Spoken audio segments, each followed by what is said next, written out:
নমস্কার, আপনি আছেন আপনার একান্ত নিজস্ব অভিনয় চর্চা কেন্দ্র অভিনয়ের হাতে খড়িতে, আর আমি অভিনেতা বিধান দাস আপনার অভিনয় চর্চার সঙ্গী আপনাকে স্বাগত জানাই। বন্ধু, আজকে একটা অত্যন্ত ইন্টারেস্টিং বিষয় নিয়ে আলোচনা করব। ধরুন একটা দৃশ্যে আপনার কো অ্যাক্টর আপনাকে জিজ্ঞেস করছে, কি ব্যাপার তোমাকে এত ফ্যাকাশে দেখাচ্ছে? তার উত্তরে আপনার সংলাপ, সবার জীবনের রং লাল নীল সবুজ হয় না অনির্বাণ, কারো কারো ফ্যাকাশেও হয় আমার মতো।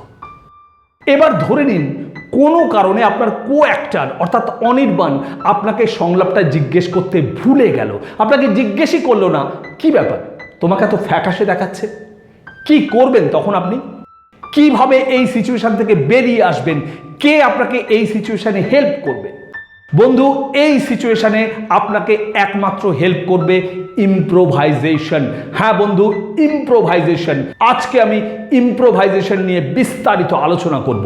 আপনি যদি ইম্প্রোভাইজেশন মোটামুটি শিখে যান, তাহলে আমি গ্যারান্টি দিয়ে বলতে পারি বন্ধু, অডিশন থেকে অভিনয় কোথাও আপনি থেমে যাবেন না। সঙ্গে থাকুন।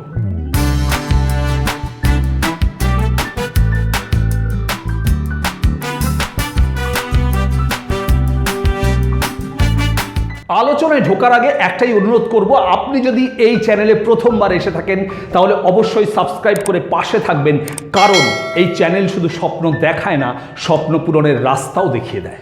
বন্ধু, অভিনয় করতে গেলে ইম্প্রোভাইজেশন একটা অত্যন্ত প্রয়োজনীয়, গুরুত্বপূর্ণ এবং অত্যন্ত কঠিন একটা বিষয়।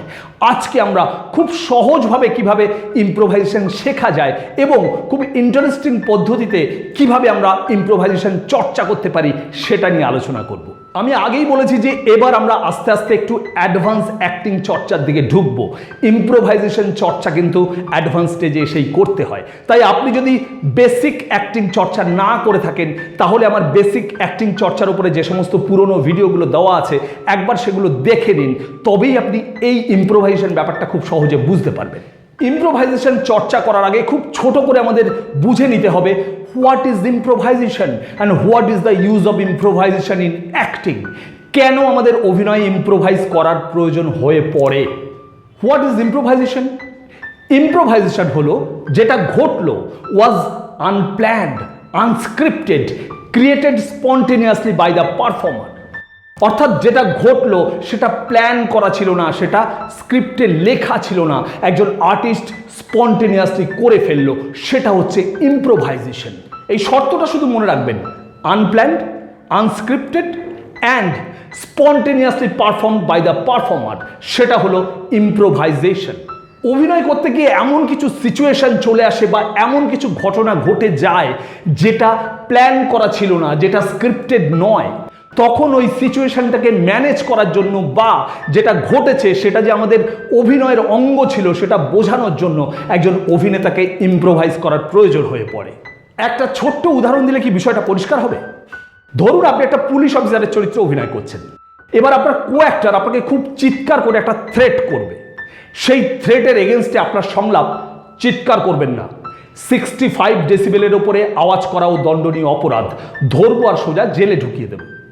এবার ধরুন একটা অ্যাক্সিডেন্ট ঘটে গেল, অর্থাৎ আপনার কো অ্যাক্টর চিৎকারটা করলেন না, করতে পারলেন না, ভুলে গেলেন। কি করবেন আপনি? আপনি তো সংলাপটাই বলতে পারবেন না, কারণ আপনার সংলাপের শুরুটাই হচ্ছে চিৎকার করবেন না।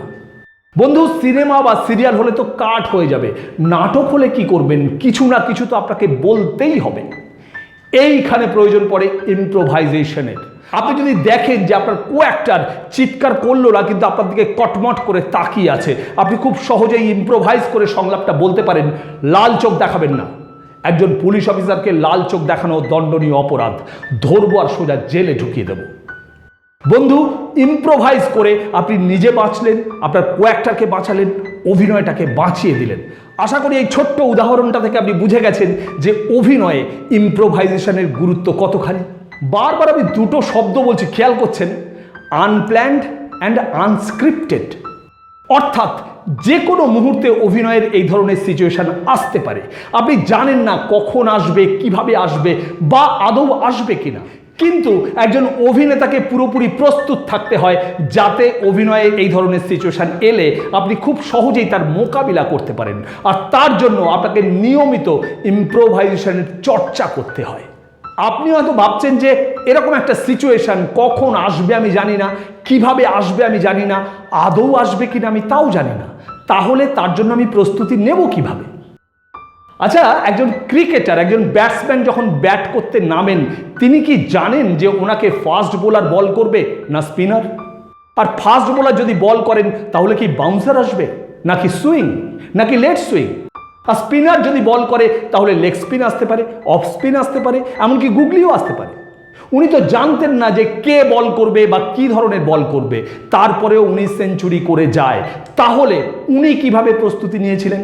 ধরে নিয়ে, হ্যাঁ বাউন্সার এলে আমি এই করব, বা অফ স্পিন এলে এই করব, লেগ স্পিন এলে এই করব, এই ধরনের সমস্যাগুলোকে উনি ধরে নিয়ে চর্চা করেছিলেন, তবেই উনি সেঞ্চুরিটা করতে পারেন। একজন অভিনেতাকেও এই সিচুয়েশন আসতে পারে বা এই সমস্যা আসতে পারে ধরে নিয়ে ইম্প্রোভাইজেশনের চর্চা করতে হয়। কি কি সমস্যা আসতে পারে? 1, কো অ্যাক্টর সংলাপ ভুলে যেতে পারে। 2, আপনি নিজে সংলাপ ভুলে যেতে পারেন।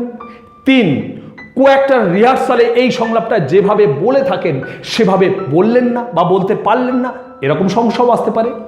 এইরকম নানান সমস্যা আসতে পারে, তার জন্য একজন অভিনেতাকে তৈরি থাকতে হয়। এবার আসবো লাখ টাকার প্রশ্ন, ইম্প্রোভাইজেশন চর্চা করব কিভাবে? ইম্প্রোভাইজেশন চর্চা করার একটা খুব সহজ এবং ইন্টারেস্টিং পদ্ধতি আমি আপনাদের সঙ্গে শেয়ার করব। আমার বিশ্বাস আপনারা যদি এই পদ্ধতিতে চর্চা করেন তাহলে খুব সহজেই ইম্প্রোভাইজেশন শিখতে পারবেন। বন্ধু, এই ভিডিওর শুরুতে আমি একটা সংলাপ বলেছিলাম। অনির্বাণ বলে, কি ব্যাপার তোমাকে এত ফ্যাকাশে দেখাচ্ছে? তার উত্তরে আপনার সংলাপ, সবার জীবনের রং লাল নীল সবুজ হয় না অনির্বাণ, কারো কারো ফ্যাকাশেও হয় আমার মতো। এই সংলাপটা যদি ধরেন তাহলে এই সংলাপটা আপনি নিজে নিজে সমস্যা তৈরি করুন, তারপর ইম্প্রোভাইজ করে সেই সমস্যার সমাধান করার চেষ্টা করুন। একটা ছোট্ট উদাহরণ দিই। ধরে নিন অনির্বাণের সংলাপ হচ্ছে, কি ব্যাপার তোমাকে এত ফ্যাকাশে দেখাচ্ছে? তার উত্তরে আপনার সংলাপ আপনি বলবেন, কোনো কারণে অনির্বাণ ফ্যাকাশে শব্দটা বলল না, তার বদলে বলল, কি ব্যাপার তোমাকে এরকম দেখাচ্ছে। এই সিচুয়েশনে কিন্তু আপনাকে একমাত্র ইম্প্রোভাইজই বাঁচাতে পারে, একমাত্র ইম্প্রোভাইজ করেই আপনি এই সিচুয়েশন থেকে বেরিয়ে আসতে পারেন। আপনি যদি ইম্প্রোভাইজ করে বলেন, সবার জীবনের রং লাল নীল সবুজ হয় না অনির্বাণ, কারো কারো এরকমও হয় আমার মতো। বন্ধু, আপনি নিজে বেঁচে যান, আপনার কো অ্যাক্টরকে বাঁচিয়ে দেন, আপনি প্লেটাকে বাঁচিয়ে দেন। আবার ধরুন কোনো কারণে আপনার কো অ্যাক্টর সংলাপটা বলতেই ভুলে গেল, শুধুমাত্র আপনার দিকে ফ্যাল ফ্যাল করে তাকিয়ে আছে, কি করবেন? আপনাকে তো ইম্প্রোভাইজই করতে হয়। আপনি যদি ইম্প্রোভাইজ করে বলেন, কি ব্যাপার এইভাবে কি দেখছো, ভাবছো তো আমাকে ফ্যাকাশে দেখাচ্ছে কেন? সবার জীবনের রং লাল নীল সবুজ হয় না অনির্বাণ, কারো কারো ফ্যাকাশেও হয় আমার মতো। বন্ধু, ইম্প্রোভাইজেশন করে আপনি এই রকম একটা কঠিন সিচুয়েশন থেকেও খুব সহজে বেরিয়ে আসতে পারেন। এইভাবে আপনি যদি যে কোনো সংলাপ ধরে নিজে নিজে সমস্যা তৈরি করেন আর ইম্প্রোভাইজ করে সেই সমস্যা থেকে বেরিয়ে আসার রাস্তা খুঁজে বার করেন, তাহলে খুব তাড়াতাড়ি আপনি কিন্তু ইম্প্রোভাইজেশনের একজন মাস্টারপিস হয়ে উঠতে পারবেন। একটা কথা মাথায় রাখবেন বন্ধু, সিনেমা বা সিরিয়ালে কাট করার সুযোগ থাকে, নাটকে কিন্তু কাট করার কোনো সুযোগ থাকে না। তাই একজন নাট্যাভিনেতাকে ইম্প্রোভাইজেশন খুব বেশি করে চর্চা করতে হয়। আজকের আলোচনা আপনার কেমন লাগলো আমাকে লিখে জানান। যদি ভালো লাগে তাহলে লাইক শেয়ার কমেন্ট তো করবেনই, আর আপনি সাবস্ক্রাইব করে পাশে থাকা বেল আইকন চেপে অল করে দেবেন, যাতে আমার প্রত্যেকটা আলোচনা সবার আগে আপনার কাছে পৌঁছয়, কারণ আপনি আমার কাছে সব থেকে বেশি ইম্পর্টেন্ট।